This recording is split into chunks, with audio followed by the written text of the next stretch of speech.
হয়েছে সোনাপুৰ ৰাজচক্ৰৰ অন্তৰ্গত দক্ষিণ কামৰূপ ট্ৰাইবেল বেল্টৰ কচুতুলি পথাৰ আৰু সোনাপুৰ পথাৰ গাঁৱৰ চৰকাৰী মাটিত যিসকল অনাসংৰক্ষিত ব্যক্তিয়ে ঘৰ দুৱাৰ সাজি অথবা খেতি বাতি ইত্যাদি কৰি ভূমি বেদখল কৰি আছে তেনে ব্যক্তিক অনতিপলমে ভূমি খালী কৰিবলৈ নিৰ্দেশ দিয়া হ'ল। অন্যথা বিধিগতভাৱে তেওঁলোকৰ ওপৰত বিহিত ব্যৱস্থা লোৱা হ'ব। ধন্যবাদ। এটি বিশেষ ঘোষণা ৰাইজ ইয়াৰ দ্বাৰা সমূহ ৰাইজক জনোৱা হয় যে সোনাপুৰ ৰাজচক্ৰৰ অন্তৰ্গত দক্ষিণ কামৰূপ ট্ৰাইবেল বেল্টৰ কচুতুলি পথাৰ আৰু সোনাপুৰ পথাৰ গাঁৱৰ চৰকাৰী মাটিত যিসকল অনাসংৰক্ষিত ব্যক্তিয়ে ঘৰ দুৱাৰ সাজি অথবা খেতি বাতি ইত্যাদি কৰি ভূমি বেদখল কৰি আছে তেনে ব্যক্তিক অনতিপলমে ভূমি খালী কৰিবলৈ নিৰ্দেশ দিয়া হ'ল। অন্যথা বিধিগতভাৱে তেওঁলোকৰ ওপৰত বিহিত ব্যৱস্থা লোৱা হ'ব। ইয়াৰ দ্বাৰা সমূহ ৰাইজক জনোৱা হয় যে সোনাপুৰ ৰাজচক্ৰৰ অন্তৰ্গত দক্ষিণ কামৰূপ ট্ৰাইবেল বেল্টৰ কচুতুলি পথাৰ আৰু সোনাপুৰ পথাৰ গাঁৱৰ চৰকাৰী মাটিত যিসকল অনাসংৰক্ষিত ব্যক্তিয়ে ঘৰ দুৱাৰ সাজি অথবা খেতি বাতি ইত্যাদি কৰি ভূমি বেদখল কৰি আছে তেনে ব্যক্তিক অনতিপলমে ভূমি খালী কৰিবলৈ নিৰ্দেশ দিয়া হ'ল। ধন্যবাদ। হয় যে সোনাপুৰ ৰাজচক্ৰৰ অন্তৰ্গত দক্ষিণ কামৰূপ ট্ৰাইবেল বেল্টৰ কচুতুলি পথাৰ আৰু সোনাপুৰ পথাৰ গাঁৱৰ চৰকাৰী মাটিত যিসকল অনাসংৰক্ষিত ব্যক্তিয়ে ঘৰ দুৱাৰ সাজি অথবা খেতি বাতি ইত্যাদি কৰি ভূমি বেদখল কৰি আছে তেনে ব্যক্তিক অনতিপলমে ভূমি খালী কৰিবলৈ নিৰ্দেশ দিয়া হ'ল। অন্যথা বিধিগতভাৱে তেওঁলোকৰ ওপৰত বিহিত ব্যৱস্থা লোৱা হ'ব। ধন্যবাদ।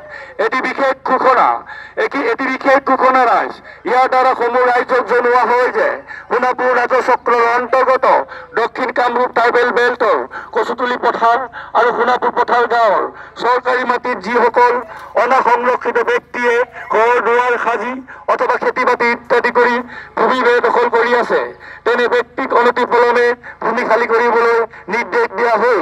অন্যথা বিধিগতভাৱে তেওঁলোকৰ ওপৰত বিহিত ব্যৱস্থা লোৱা হ'ব। ইয়াৰ দ্বাৰা সমূহ ৰাইজক জনোৱা হয় যে সোনাপুৰ ৰাজচক্ৰৰ অন্তৰ্গত দক্ষিণ কামৰূপ ট্ৰাইবেল বেল্টৰ কচুতুলি পথাৰ আৰু সোনাপুৰ পথাৰ গাঁৱৰ চৰকাৰী মাটিত যিসকল অনাসংৰক্ষিত ব্যক্তিয়ে ঘৰ দুৱাৰ সাজি অথবা খেতি বাতি ইত্যাদি কৰি ভূমি বেদখল কৰি আছে তেনে ব্যক্তিক অনতিপলমে ভূমি খালী কৰিবলৈ নিৰ্দেশ দিয়া হ'ল। ধন্যবাদ। হয় যে সোনাপুৰ ৰাজচক্ৰৰ অন্তৰ্গত দক্ষিণ কামৰূপ ট্ৰাইবেল বেল্টৰ কচুতুলি পথাৰ আৰু সোনাপুৰ পথাৰ গাঁৱৰ চৰকাৰী মাটিত যিসকল অনাসংৰক্ষিত ব্যক্তিয়ে ঘৰ দুৱাৰ সাজি অথবা খেতি বাতি ইত্যাদি কৰি ভূমি বেদখল কৰি আছে তেনে ব্যক্তিক অনতিপলমে ভূমি খালী কৰিবলৈ নিৰ্দেশ দিয়া হ'ল। অন্যথা বিধিগতভাৱে তেওঁলোকৰ ওপৰত বিহিত ব্যৱস্থা লোৱা হ'ব। ধন্যবাদ।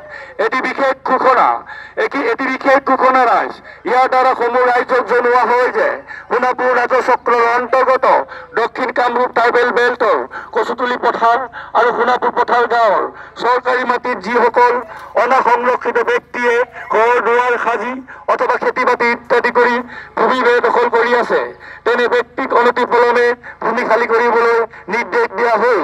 অন্যথা বিধিগতভাৱে তেওঁলোকৰ ওপৰত বিহিত ব্যৱস্থা লোৱা হ'ব। ইয়াৰ দ্বাৰা সমূহ ৰাইজক জনোৱা হয় যে সোনাপুৰ ৰাজচক্ৰৰ অন্তৰ্গত দক্ষিণ কামৰূপ ট্ৰাইবেল বেল্টৰ কচুতুলি পথাৰ আৰু সোনাপুৰ পথাৰ গাঁৱৰ চৰকাৰী মাটিত যিসকল অনাসংৰক্ষিত ব্যক্তিয়ে ঘৰ দুৱাৰ সাজি অথবা খেতি বাতি ইত্যাদি কৰি ভূমি বেদখল কৰি আছে তেনে ব্যক্তিক অনতিপলমে ভূমি খালী কৰিবলৈ নিৰ্দেশ দিয়া হ'ল।